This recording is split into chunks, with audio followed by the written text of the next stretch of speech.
Say less. He's hot and he's got my vote. Hey, nice to see all y'all movie lovers back again, returning to another episode of Frame by Frame, starring Christopher Not Nolan, the show where movies are more than just entertainment. They are personality tests, red and green flags, and sometimes a psych evaluation with plot twists like a telenovela. Now, before we dive in, yeah, notice a little bit of something? That's right. Your boy got a little bit of a transformation over the weekend. It's giving, that character development from the first act to the final act. My hairstyle before?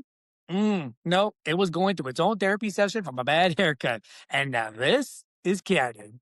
Now, do your future self a song. Smash that like button, hit the subscribe, and share this con tu amigos, especially that one friend who doesn't watch movies and yet has a very strong opinion.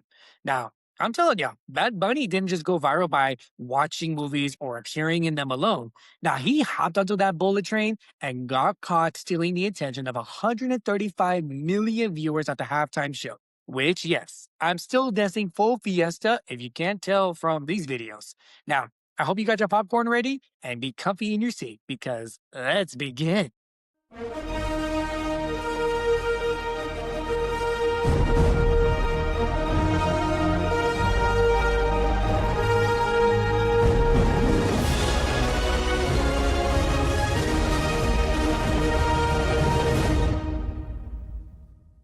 Now, I opened the floor again for a third round of the questionnaires since the last two were crazy and y'all continue to come through.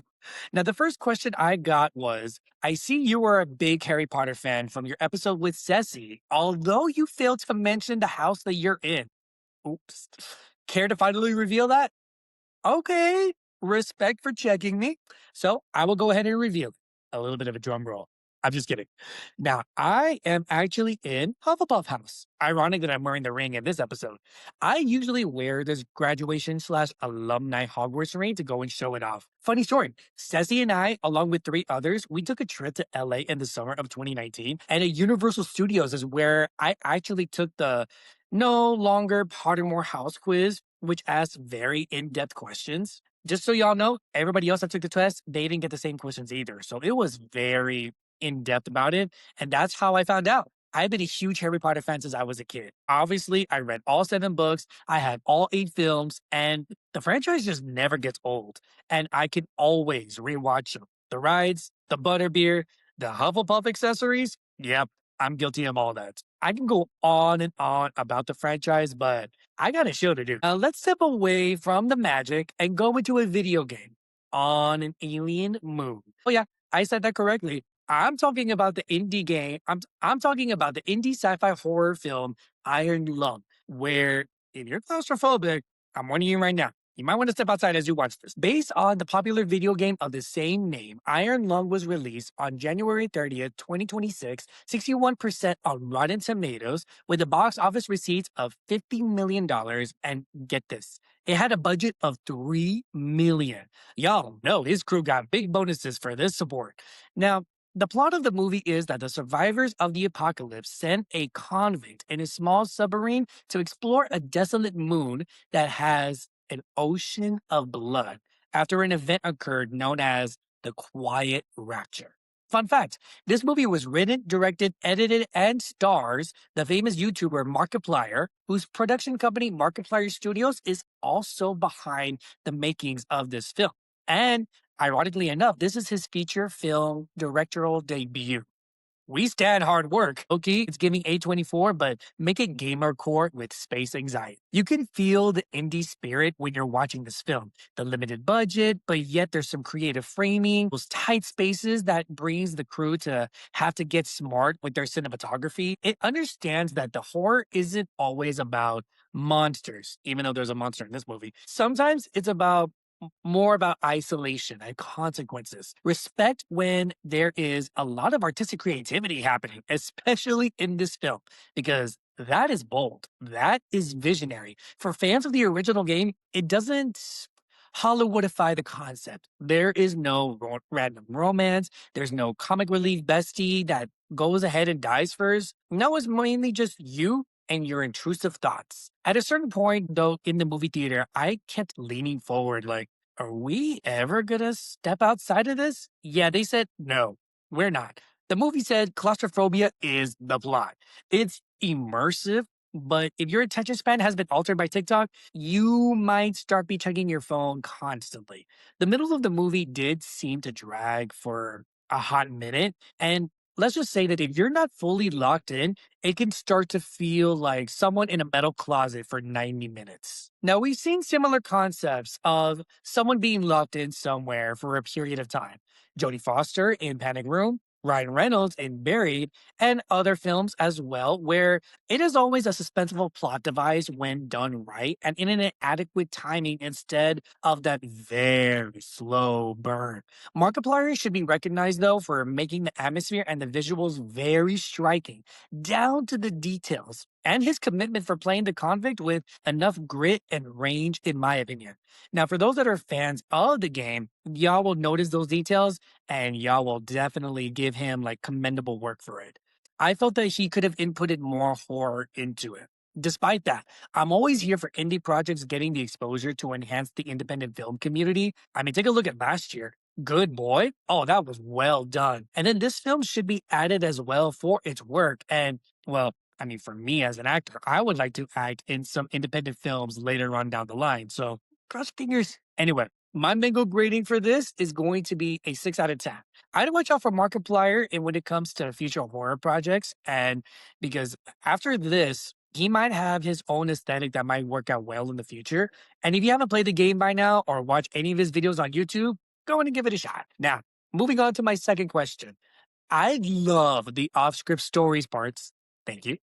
The guests are awesome. I wanted to ask, other than Christopher Nolan, what dream guest would you like to have on your podcast?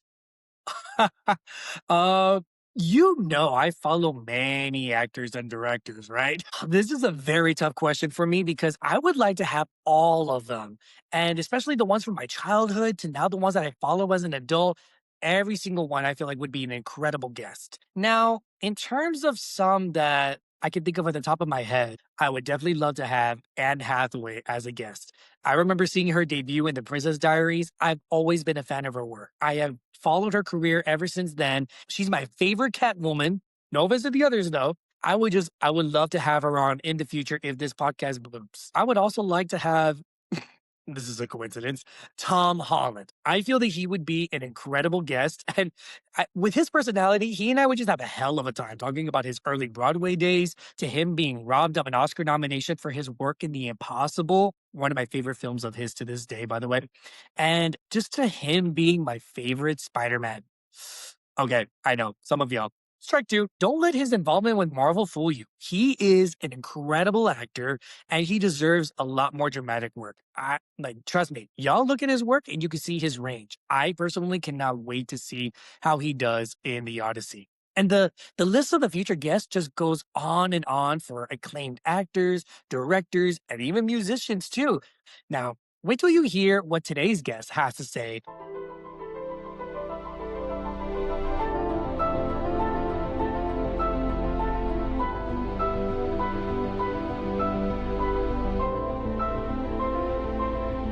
Speaking of questionable life choices, let's talk about the movie that is giving a text that you send at 2:30 a.m.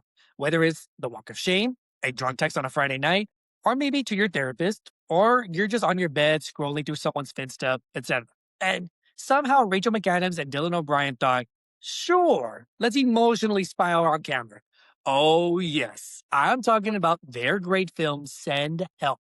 Directed by the awesome Sam Raimi, who directed the Tobey Maguire Spider-Man trilogy, and starring both actors, this film came on strong with 93% on Rotten Tomatoes, where my review, it is on there as well, and it got a B plus from the audiences, which seems to align, right? Considering the fact that it has only grossed 83 million with a reported budget of 40 million. I mean, come on, y'all. This is the casting is elite tier. Rachel McAdams. This is the woman who not only just got her star on the Hollywood Walk of Fame, she's the woman who survived the notebook. She manipulated time and about time, exposed corruption in spotlight, survived a wild game night, and now finds herself stranded in a movie where her range is Her range is so extensive, satellites can see her. This role nabbed its way into now on my list on one of my favorite roles of hers. She continues her reign as the queen of emotional precision. Her performance is just very memorable from the very beginning up to the very end. Another reason why she's one of my favorite actresses. And then Dylan O'Brien, the king of running dramatically in dystopian landscapes, surviving chaotic werewolf action, and perfecting that confused yet determined look. And you know what? You see that throughout his work. What works here is his character of demonstrating that restrained panic, his douchebag attitude, and obviously Dylan O'Brien's commitment to the project to bounce off Rachel McAdams very well. Put this unexpected pair together, you were in for chaos. People in this theater, they were laughing like crazy, reacting loudly to a few surprises that occurs throughout. I could tell that there were some people that had the cinematic experience with this film. Now, Send Help got the pacing right for the first two acts. It builds the tension without spoon feeding you the exposition. The cinematography leans into the isolation without screaming, look, symbolism. I mean, come on, y'all. The wide shots of the island and the scenery, the silence that is just being used loudly than a dramatic score. Oh, I was here for it all. The dialogue, it is just sharp. It's in depth. There's no over explaining the trauma. There's no being too woke where it's right there in front of your face. As we are cinema citizens here, let's be real. The middle to the third act, it slightly panicked a bit. It seemed like the studio was whispering, make it bigger, when the codependent intimacy is what made it powerful between them two. I mean, it did drag a bit, and so that's why things elevated more later on down the line, and it became a roller coaster ride. The ending, I was not mad at it at all. It definitely gave me a little bit of chills. So when it comes to the cons, there's not many in this movie because Send Help is more than a survival thriller. It's how people fracture under pressure and you see who they become. It trusts its actors, its audience, and low key. It could be a conversation starter for award season if it's campaigned correctly. Now, I grade this mango grown on the island with a fresh 9. Thankfully, no distress signal was needed. They managed to save themselves with critics and audiences alike, and they executed this story that stands out from similar movies that you see of people stranded like Castaway, The Shallows, etc. So if you haven't seen this movie by now, your algorithm has failed you. I will question my life skills to see if I'm either Rachel or if I'm Dylan. You know what? The BuzzFeed quiz can resolve that for me. On to my third question. If you can make any fictional movie true, which movie would that be and why? Now, that is a great question. Okay, this may sound off putting for some of y'all, but bear with me. One of the first movies that popped into my head was Imagine if Transformers existed. I mean, come on. A chance for us to have an Autobot car and the personality that it could have with you. Plus, you can save yourself money on gas and maybe it won't need Autobot insurance. I feel like having Transformers come to life would be epic. If my ride had a badass name like Skybreaker or Neon Vortex or something, I'm set. In reality, I know I'm not going to have Bumblebee or Optimus, but at least my ride will hopefully be heroic, strong, and can go for miles. Along with the bomb playlist playing, let's pivot from vehicles into something a little windier. And by windier, I mean the English moors, where therapy does not exist and a majority of those people choose toxicity as a lifestyle. I'm talking about Wuthering Heights, deviated from the classic English literature. Watching this movie felt like Barbie left the dream house, put on a corset, and said, I'm choosing suffering. Meanwhile, Heathcliff out here is just giving that full creature energy. Misunderstood, broody, storm chasing, emotionally unavailable before it was trending. Wuthering Heights was released on Valentine's Eve, aka February 13th, 2026, to 58% on Rotten Tomatoes. A letter greeting of a B from the audiences right now has grossed so far 157 million, loosely based on the classic English novel. Wuthering Heights goes for a more stylish reimagining than the faithful literal type, which is a creative risk for the audience. There were some noticeable plot changes and differences, like they omitted the entire second half of the novel, there was lack of gothic elements, and adding more Bridgerton spice to it. There was a polarizing reaction online. After I went to the theater and I saw all that, people were invested. I will say though, it is not high literature translation, but visually, it is pleasing to the eyes. This film is striking with its vivid color palettes and moody landscaping, like the dark rain, because let's face it, you can't have an English adaptation without rain, and the heavy fog when characters are walking through that fog and then someone else is standing from afar. Oh, and also, the lighting understands melancholy better than most situationships in these streets. It does not tiptoe around passion. And honestly, I respect a film that commits. There is sensuality, there is intensity in this film. It's that whole I would ruin my life for you energy, which is exactly what Wuthering Heights is supposed to be like. I mean, both leading performances between Margot Robbie and Jacob Elordi, they commit as much as they can to the material and are very commanding on screen from the beginning to the end. I didn't feel immediate sparks when it comes to these two, although I'm still huge fans of them both, though. I saw someone with lack of movie etiquette and kicked off his shoes and there were socks there. I mean, first of all, that's another discussion. Heathcliff and Catherine aren't just a romantic pairing. For those that have read the novel, they are basically soulmates with generational damage, and they obviously have some mental health issues between them two. Depending on who you may ask, though, some people love this stylized direction. Others felt like it drifts from the emotional psychology that made this classic English story hit so hard. Some of the deeper themes for those that have read the novel, like you see class tension, social undertones, psychological trauma. These themes feel either softened or just omitted entirely instead of dissected. It occasionally feels like there were three films that were fighting for dominance: period drama, sensual art film, and even some modern pop infused reinterpretation. Now, at one point, when I was in the movie theater and I was looking at some of the montages, I kept thinking, is this a music video that I'm watching? When the balance just doesn't land, the emotional weight doesn't either. And for some, it does, but unfortunately, I didn't leave the theater crying or wanting more. I just appreciated its ambitious swing. Now, my final thought, I give this mango grading a 6.5. I kept thinking throughout the movie, if Keira Knightley was in this, maybe I'd feel different because she's the queen of period films. And there's also a whole discussion in the film industry about having a timeless face instead of looking too modern when it comes to casting, but that's for another discussion.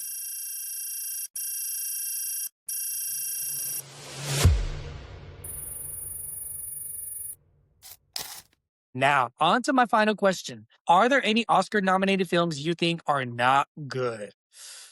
Oh, that sucks to say, but yes, there are some films recognized from the Academy that did not do well with my taste nor my satisfaction. And there's one film that's going to get me in trouble, but I'm going to have to be honest. It is Once Upon a Time in Hollywood.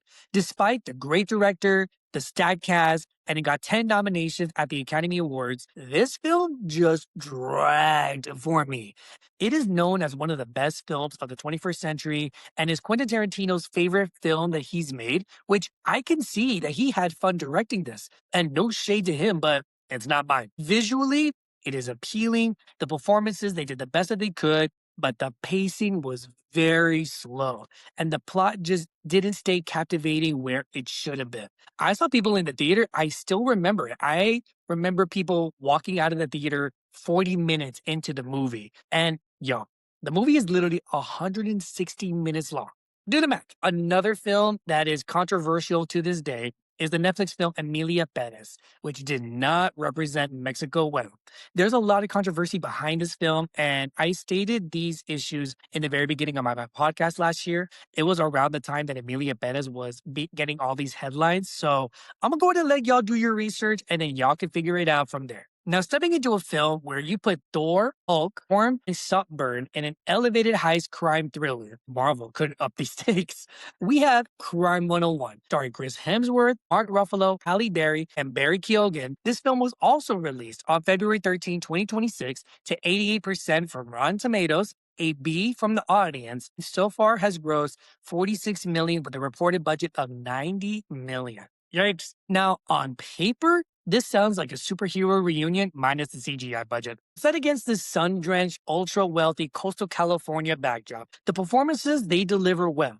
Chris Hemsworth plays against his type that maintains his on screen command. Mark Ruffalo brings that obsessive investigator type that he does well, which we've seen in his other films like Zodiac, Spotlight, and much more. Halle Berry maintains her screen presence with enough grit as she usually does.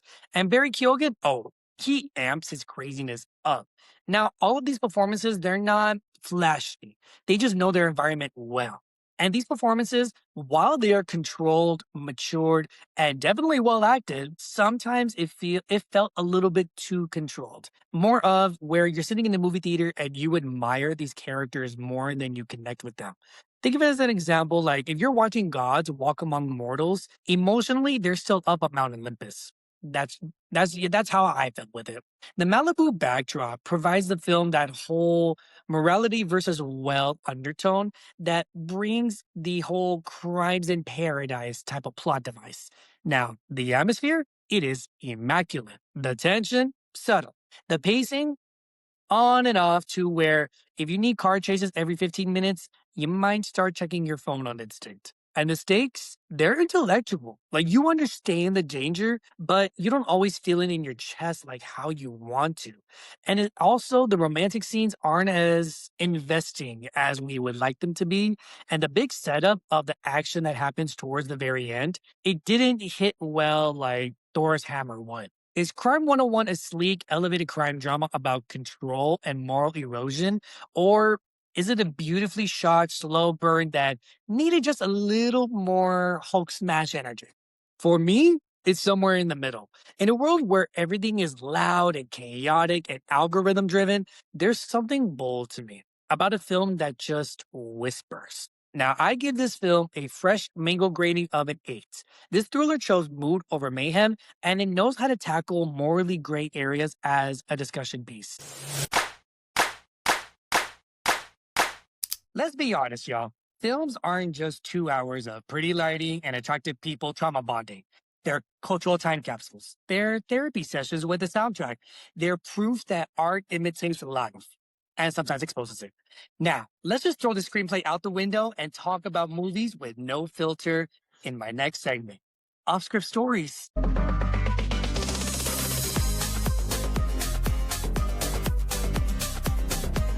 My next guest is someone who he brings his own flavor to film conversations and in his own film projects as a director. Thoughtfulness, sharp, and he's never afraid to call out a plot hole or be original in his own line of work.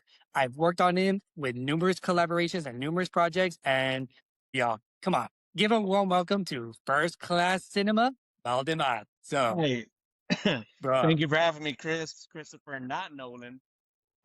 bruh. See, glad you got on that. Yeah. And for those that are watching and listening, I am wearing his merchandise. So this is his own merch artwork, and then it has some merch on the back as well. But I'll post a picture for that later. Very comfy, still fitting well, and yeah, this is his own work, bro. How are you doing? Good, man. I've been staying busy with projects and just living the life, being a husband, a father, and an entertainer in the business. So Bruh, you are a man of wearing many hats and doing many roles because not only as a director, you said a father, husband, all of this stuff. Go ahead and let everybody else who doesn't know you, what else you do. yeah, primarily I'm a cinematographer, videographer, director, editor, writer. Uh, I also have a second business aside from filmmaking where I sell collectible items, from celebrity autographed items. I usually bring celebrity guests here with me to do private streaming for live sending events. Video games, magazines, comic books, a whole bunch of stuff. So, like I said, a man of many hats, and I love it all. It's fun. Dude, I've seen your collection. I love it. Like who are some people that you brought on? Like, don't be afraid. Throw some names out there. Linda Young is the original voice actress of Frieza. She's such a lovely person. Linda, I'm gonna tag you. I love you. You're awesome and phenomenal.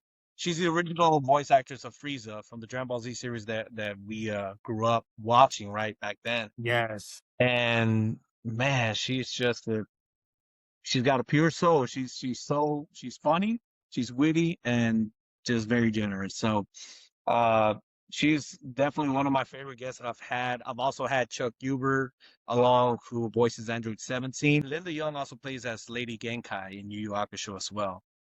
Man, you're bringing some big people into your business. That is crazy. See, y'all, I'm telling you, he's the real deal here. Meredith McCoy, she voices Android 18. For my buddy Hector, Noel G, everyone knows him as Hector in every movie like Bruce Almighty with the monkey, or in the Fast and Furious, or Tax Collector, Batman, The Dark Knight, Rises. Yes. So he's just in about everything, man. So all these people, I've brought them along, I've worked with them, and it's just fun. It's fun to work with people in the business and the industry. Yeah, I know that's how you and I met. Like we bonded over our love of film and then just looking at all the details and how film has grown over the course of time. So, how did you get started into loving the atmosphere that is of the film industry? So I started off as a photographer. A buddy of mine said, "Hey, why don't you film a music video for me since you got a camera?" I was like, "Okay, cool. I'll give it a shot." Tried it, fell in love with it. I was like, "Whoa, I got paid $100. I got paid $100 for a music video." And at the time, I was like, "Dude, that's pretty cool." You know, that's Yeah. a lot of money for me as a teen. So I was like, "You know what? Cool. I'll do that." So I started off also being in music, because I used to make music and work with producers locally and stuff like that. So it was easier to find an audience of clients because people already knew about me. And I kicked out Mhm. doing music videos, and then I started wanting to grow more into it and started doing short films. So I started doing short films. My very, very first short film ever is called Dead Reckoning. It's a zombie series. And it's funny Mhm. because at the time I thought it was so fun and looked so good. And I was like, dude, this is so awesome. And then when I look back at it now, I'm like, oh, this is so cringe. This is so awful. But but it's a fun memory. And some of the people I worked with back then, rest in peace to them. They're no longer here. But I had that memory Mhm. of them on video and working with them, and it was fun to do it at the time. And as the years grew on and on and on, I got better at my craft. Um, so where I can watch back something and be like, okay, I see the appeal. I like it. I'm okay with rewatching this. But going back to memory lane, it's pretty nice to be able to see those old projects and how I got to see the change of my progression over the years. Absolutely. And that's because you and I have worked on a number of projects. I think you and I have worked on 6 projects, if I'm not mistaken. About 5 or 6, yeah. Yeah, so that's where like you and I, we know what the lens looks like. We know when it comes to effects and all of that, and we both have that shared knowledge when it comes to just being in this fictional world where like, literally the rules apply differently. And It's funny because people get to see the frame, but they don't see the work that it takes to make that frame. yes, the amount of hard work ethic that it takes for just someone to commit to the role, for a director to get the shot right, the lighting, the whole work. So now to continue going on memory lane. Is there a movie that you remember that was like one of the first movies that you saw? One of the first movies I saw, I would always rewatch as a kid, was Friday the 13th, the franchise. All the Oh, Friday the 13th films as a kid, as a toddler, I would always love watching Jason and the hockey mask. And it's funny because my mom would make the joke where we're watching a movie and then out of nowhere, she does this,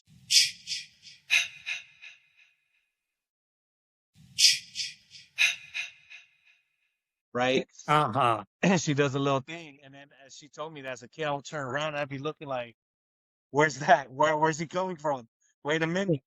I'm in my living room, but wait a minute, what's going on? But Friday the 13th was something I would rewatch a lot of times as a kid, and it never got the boring for me. I would always find entertainment in And Friday the 13th. I remember that just that sound effect that is inserted in that movie, it still gives me chills to this day. it. Yeah. Jason, So wow, man, he's that one of the most iconic horror characters. yeah, and that's because horror doesn't get recognized that often, except for well, now for this year, Sinners is getting a lot of the recognition, and that's Yeah, considered in the horror genre, which is, in my opinion, it was like, dude, it was my favorite film last year. Nothing else is gonna change that. So, okay. like, where did you stand with Sinners? Where do I stand with Sinners? I like that. I like the movie. I find it entertaining. Um, I remember talking to my buddy about it, and I was like, dude, how did they do? Or like before we saw the behind the scenes stuff, I was like, how did Michael B. Jordan, how did they do the technicality of filming the scenes? Because he's playing two characters on the same frame with motion. So Yes. we were intrigued because whenever we watch films, as a filmmaker, we dissect them. So we find entertainment in what's going on for the story, but I'm looking at it from a technical aspect. I'm like, I wonder how they got that lighting. Oh, that angle was so cool. You know what? I bet you they were using Mhm. this type of lens. And that's the way I see films when I watch them. But it's a good film. I know that it's going to be the Academy Awards are coming up, and I know that it's contending against a bunch of films. So I know it's going to take a lot of awards. Oh, you know what? Speaking of the Academy Awards, since it's going to be coming up soon, do you have a prediction on who's going to win some of the major awards? Yeah, the I had written it down just in case you ask, came prepared. There's only two that are gonna take it home. For me personally, like I feel strong about it. From all the nominations, it's either gonna be Sinners or Frankenstein for Best Picture.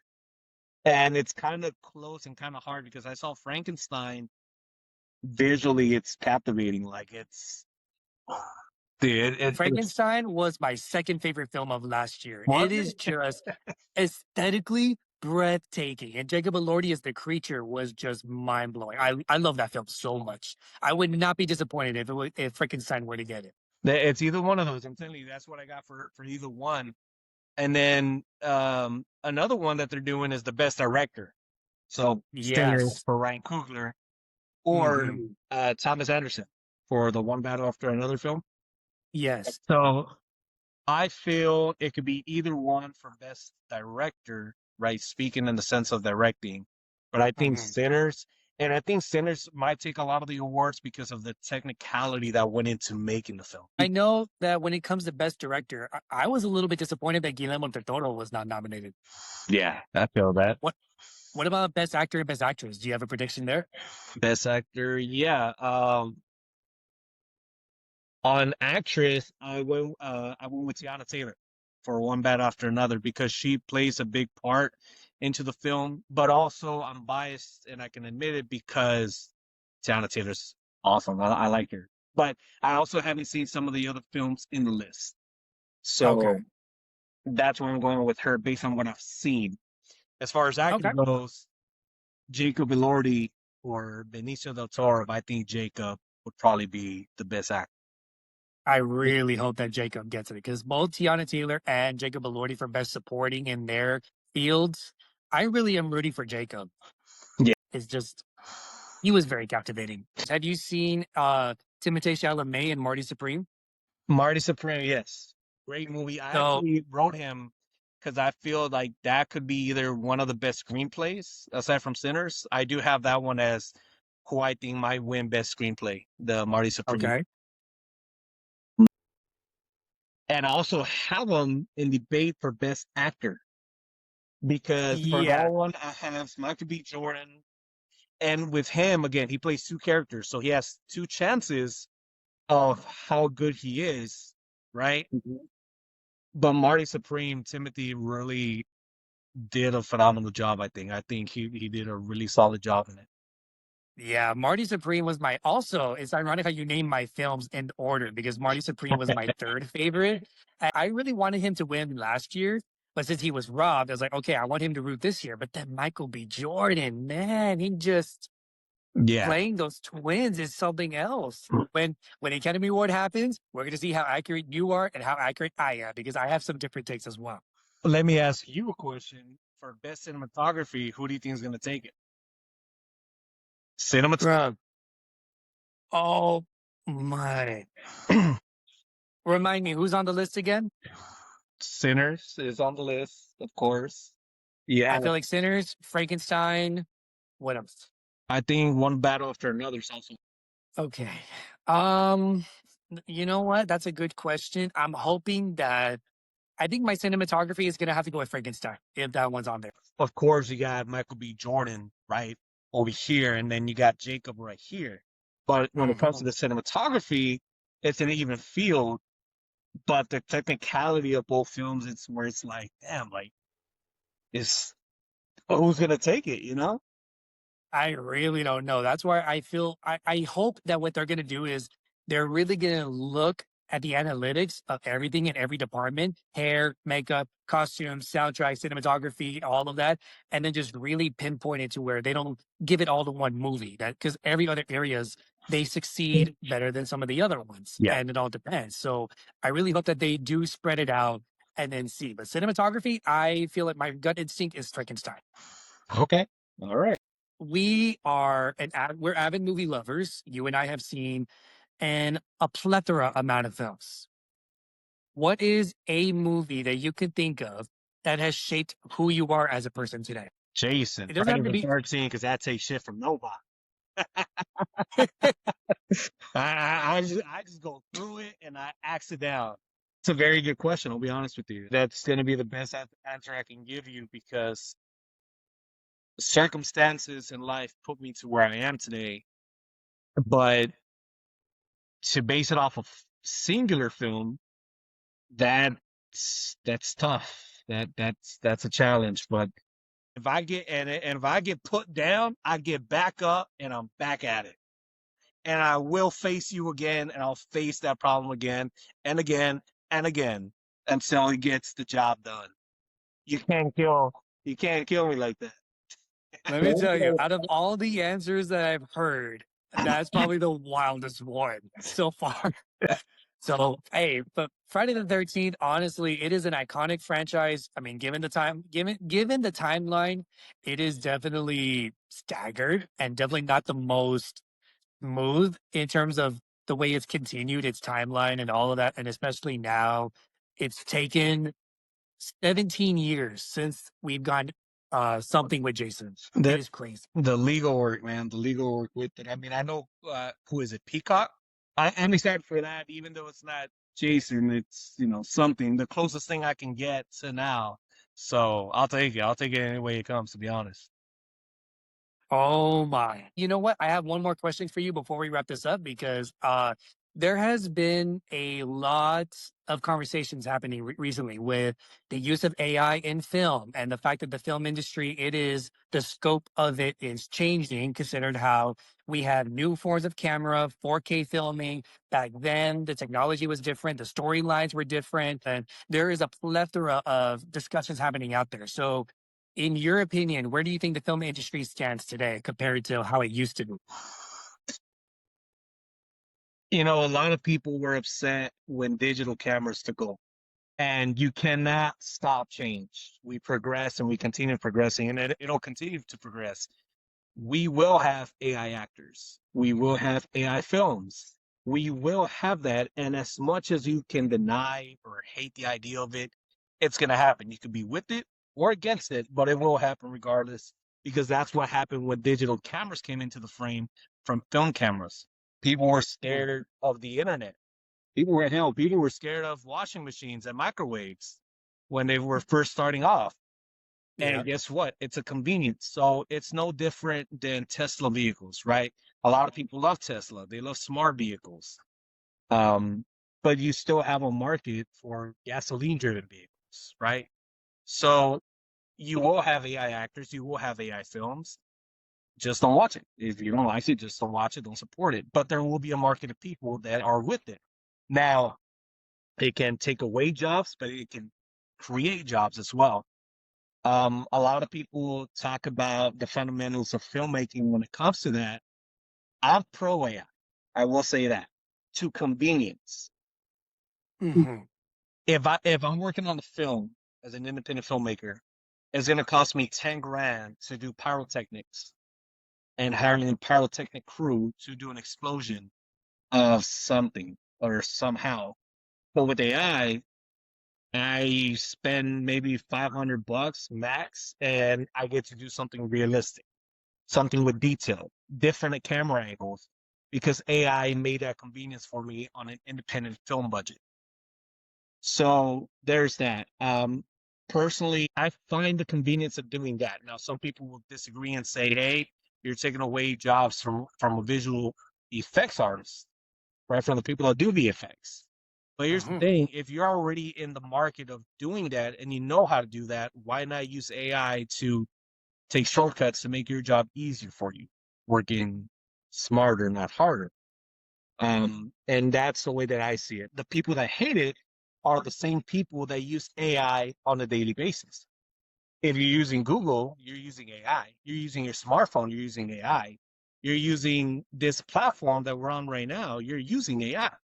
So in every convenience, you're using AI, but it's if you're against AI, you hate it for something specific.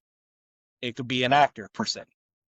There's people that want to support real actors, and there's people that are okay with AI actors. I know there was a lot of controversy over that female actress that people are Tilly talking about. Norwood. Yeah. Tilly Norwood. So there's a lot of controversy on her. But again, it's not going to replace actors, just like the way Tesla didn't replace every other vehicle in the world. You have smart vehicles, but you have gasoline driven vehicles. So that's the best way I can phrase it. Well, I mean, if there's going to be AI actors and they get paid in cryptocurrency, then that's on them. And then I'm just saying that is there going to be a smart window if they win an Academy Award somewhere? I don't know. So, but Matthew as the McConaughey earlier today posted with Variety and said that they can expect a award academy section for AI in the future. okay, at least there's a section for it, and as long as like what you said, as long as there's convenience to where it doesn't lose many people's jobs, it enhances the project, and at least when it comes to awards and recognizing it, as long as it's separate, then I can see where, yeah, AI will definitely be helpful and beneficial for a film project and just for artistic projects in general. It's just make sure it just stays within the boundaries of convenience. Yes, agree. 1,000%. A All thousand right. percent. Before we wrap up the podcast, is there anything else that you would like to say for our viewers and for our listeners listening? No, just feel free to give me a follow at First Class Cinema. If you're looking for collectibles, video games, nostalgic stuff, visit my page on Instagram, Skull Button. Thank you for having me. It was fun and good to see you and talk to you again, man. And of course, we're going to stay in touch for any future projects in the works. Yes, sir. I'm all for it. Just let Oh, me know. actually, you know what? Before we leave, what are some projects that you're working on? I'm working on an Amazon Prime project at the moment. There's two projects in mind. I have a full script ready to go, ready to start casting for a horror film, and another one is a action series as well. Now I can't go into detail for either one, but right now me and my crew we're going over the structure of what is financially doable for us to do first and test that out. And now that we got the plug and the connect with distribution, now it's just a matter of figuring out what the budget is to actually like the film or the series and kick things off. All right. I can't wait to see the update on whichever project works out well for you and then just see how that progresses from there. But either way, thank you for being on. I appreciate it. I can't wait to see you return as a future guest. And then for y'all, that is Off Script Stories. Now let's step into the latest of what's got Hollywood and us talking with the real talk.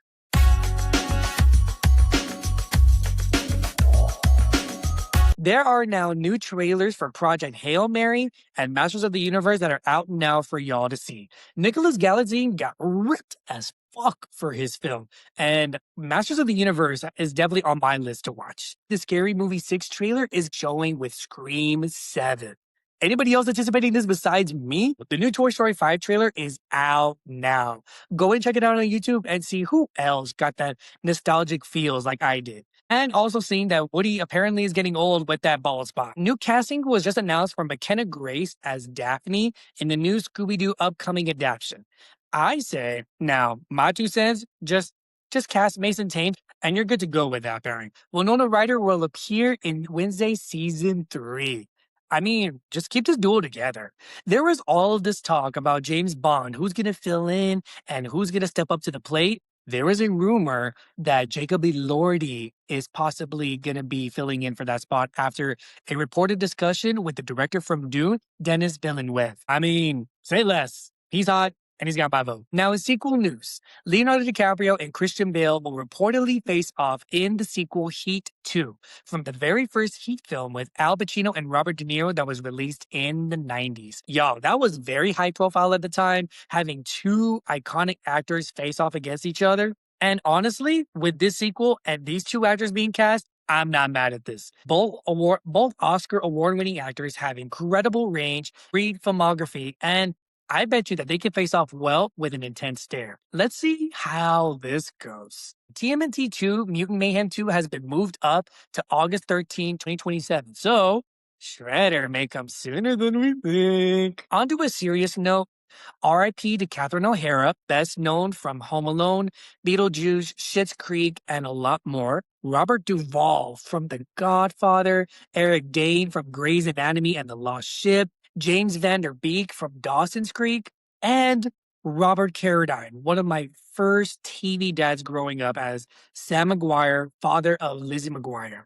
RIP to these actors, and my condolences sent to their loved ones. On a more positive note, congratulations to Michelle Yeoh receiving her star on the Hollywood Walk of Fame. It is very much worth it for her work in the industry. One of my favorite movies from her is always going to be Crouching Tiger, Hidden Dragon. If you have not seen that film, I recommend it, although it is going to be in Chinese, so it is a foreign film, so you've been warned. This star for her is very well deserved, and I can't wait to see what other work she has for us in the future. Get ready to climb your way into heavy nostalgia for the Hannah Montana Disney Plus anniversary special that is coming up on March 24th.